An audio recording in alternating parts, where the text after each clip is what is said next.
steal from my dead granddad, lose your benefit money. This is a family style revenge, so get ready.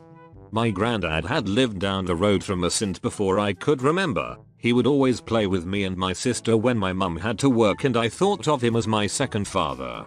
He kept a really expensive platinum necklace on as a keepsake from my grandmother, as he always told me stories about her and the wars he served. Some backstory now on my aunt's family. They were basically people who refused to work and were actually proud of scamming to the government to pay for their lifestyle through benefits. They would falsely claim on mental disability and being obese as a justification to not work at the time, getting as much as my mum would at her full-time job. My cousin had literally texted me at the time that he doesn't want to work and play on his Xbox. This bitch. You are a grown-ass 26-year-old man. Act it. They never visited my granddad, and for good reason. He was physically disgusted with the lot of them. So here is when the story starts. My granddad winds up in hospital due to a heart attack. My mum, my sister and me show up to care for him. After 3 days, and when the doctors explained that he hasn't got much time left and to say our goodbyes, the evil aunt rocks up with her family. So much for being so ill you can't drive to get a job. They ask how much time he has left, as wanting to be civil told them and led them in to talk to him. He then passes away after another day, and we get together to decide how he would want his funeral. Since my gran was buried in Cornwall, we decided to hold the ceremony there so that they can be buried together. Cornwall was about 300 miles away, but we thought it would be worth it, and I still lay down flowers every year. EA and her family not only do not want to go down to Cornwall, they refuse to chip in even 50p down for anything. So they decide to stay up and watch his house. I know, red flags, but we were mourning, so we didn't think it through. The funeral was beautiful, heartfelt eulogies that brought memory after beautiful memory. All was well, except they had dug the wrong plot, and they decided to tell us during. Maybe one of granddad's way of making us laugh up there until we got home. Empty. Anything of value was gone, and the only thing left behind was some paintings from my grandma. She was a really good artist, and me liking art as well decided to keep them. We were pissed. We went to EA's and denied everything. We had nothing on her at the time, so we decided to file a police report and left it at that, until 3 weeks later when we came round to visit and see if everyone was coping. My mum had noticed some new expensive things, new TV, new PlayStation, the works, and she began to suspect something. As well as me and my sister, until EC evil cousin comes in and he is wearing my granddad's platinum necklace. I asked him where he got it from, and he told me he had bought it with some money he got from selling pot. Yes, he sold pot as well, but I know that's my granddad's necklace. We get in the car and all of us are seething.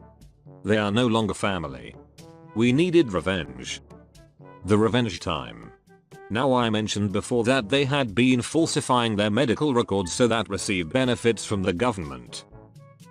Every time we would go over and sneakily take photos of everything they had just bought, as well as my EC's stash of pot and my uncle's collection of stolen goods. Forgot to mention he would steal big items off of vans and then sell them online for an extra profit. We collected every text message of them bragging about their many fancy holidays and them refusing to want to work. Compiled a case report and anonymously sent it to the claimant investigators and let them do their jobs. A month later I hear from one of my other cousin, nice girl, training to become a nurse, and I really admire that she didn't take the path of her family. That EA and uncle got their benefits taken off them and had criminal charges and had to pay restitution to the businesses they stole off, and my EC got arrested to dealing pot. They are now financially fucked. I think the last time I talked to them was them asking for money. Since I came from a well-off family, they thought I could convince my mum. She doesn't want to speak to them. I told them to fuck off. Edit. Thanks for the love. A lot of you are wondering if I got the necklace back. Unfortunately, EC decided to pawn it for money to cover his losses. Didn't find that out until half a year later. By then it had been sold. I got some of the stuff of my granddad, had some vintage records, some army paraphernalia, a few bits of jewelry, but all of the stuff that was personal was long gone. I never talked to them again. Steal from your son, my dad? Enjoy getting removed from the family. So allow me to toss in some backstory before we get deep into the juicy parts. My father has always been really nice to people in need, especially family members. He would break his back for them and literally has, so you can imagine the lengths he went to just to help his father. Although my grandfather was a massive prick, he still helped him no matter what he needed, even if it was something insane. So here is where it all starts. My grandfather calls my dad and asks him for some money. Not bad, right?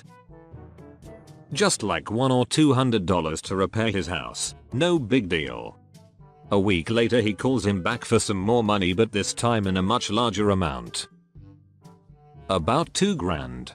Of course my good old pops gave him the money. This goes on up until the point he's sucked out about $10,000 from my dad for repairs. At the time I was only 16, but still was smart enough to realize that my dad was totally getting conned by my grandfather. This goes on for a while, eventually siphoning $23,000 from my dad for his repairs. Then we see on my aunt's social media a picture of my cousins and them at grandpa's house. We see a hot tub, new car, and really nice looking clothes on my grandpa. I was pissed at my grandfather. We were struggling financially, all because he wanted a hot tub, a new car, some clothes, and some beer. He never used the money for what he said he would. He basically stole it and bought luxury stuff.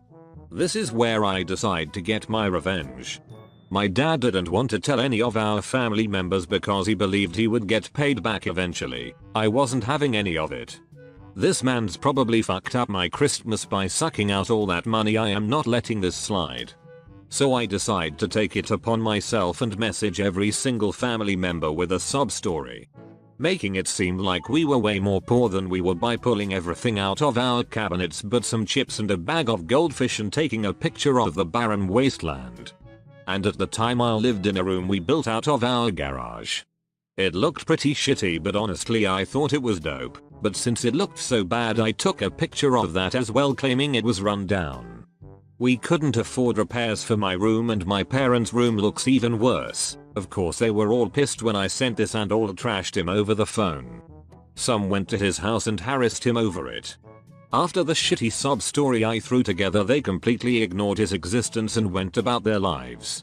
After this happened, his house turned into a rundown shack since he never used the money he borrowed to repair it and wouldn't be getting any so he could repair it. 2 years later my dad gets a call from him bringing news that he has prostate cancer and he's practically homeless. Ever since the family found out, no one has talked to him, not even a text in the last 2 years. Basically pretending he didn't exist. I ask to talk to him and in a cheery voice I say I'm glad to hear it, and no, I won't be going to your funeral. I don't think anyone will. I hope you enjoy being alone for the last few years of your life. I then pass the phone back to my dad and return to playing video games.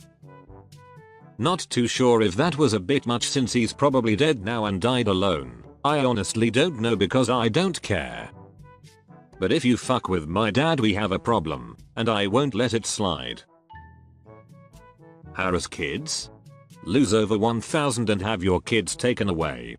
TLDR at the end. Okay, this happened about 5 years ago and it was when I lived in Arizona. Also it may have been overkill but this lady deserved it. Cast. NK nice kid. Oh old hag. LK little kid. Anyways, on with the story. I was only about 14 and all the younger kids in my neighborhood looked up to me. I was just out rollerblading excited to get the brand new PS4 and these about 6 or 7-year-old kids came running to me. They said the following. NK trying not to cry, we were picking oranges from the neighborhood orange tree and this old lady rolled down her window and called us really bad and mean names. So I asked what names. LK said fucking shitheads and goddamn Negroes. And I was pissed. All but one of those kids were either Hispanic or African American and I asked what her car looked like and they said she lived right next door to the orange tree. Even better. So before marching my ass over there I called the police and then I had the most shit-eating grin on my face. I told the kids to go stand in front of her house on the sidewalk and start playing as loud as they can. That old hag was so fucking angry. She called those kids every godforsaken name in the book. I mean every name. So that whole time the old hag was calling them names, the police were right behind the tree. Apparently, this wasn't her first time throwing racial slurs and harassing little kids. And old hag had the most tomato face in the world, go from red to pale in under seconds. She was arrested and fined.